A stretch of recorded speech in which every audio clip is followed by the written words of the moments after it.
காவிரி உபரிநீர் திட்டத்தை நிறைவேற்றக் கோரி தருமபுரி மாவட்டத்தில் கடையடைப்பு போராட்டம் நடத்துவது தொடர்பாக திமுக பாமகவினரிடையே வாக்குவாதம் ஏற்பட்டது. பாமக மற்றும் உழவர் பேரியக்கத்தைச் சேர்ந்த நிர்வாகிகள் பாப்பிரெட்டிப்பட்டி அருகே உள்ள கடத்தூர் பேருந்து நிலையம் பகுதியில் வெள்ளிக்கிழமை கடைகளை அரை நாள் மூடுமாறு நோட்டீஸ் கொடுத்தனர். ஆனால் கடைகளை மூடுமாறு யாரையும் கட்டாயப்படுத்தக்கூடாது என்று மாவட்ட நிர்வாகம் கூறியுள்ளது. இந்நிலையில் சாலையோர வியாபாரிகளிடம் நோட்டீஸ் கொடுத்த பாமக கூட்டணி கட்சியினருக்கும் திமுகவினருக்கும் இடையே வாக்குவாதம் ஏற்பட்டதால் பரபரப்பு ஏற்பட்டது.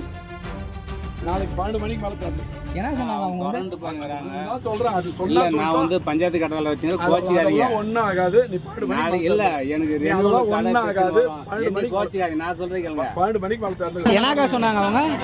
கடை வந்து காலையில திறக்கலன்னா நாளைக்கு வந்து கடை திறக்காதவங்களுக்கு 4 மணிக்கு கடை வைக்கணும்.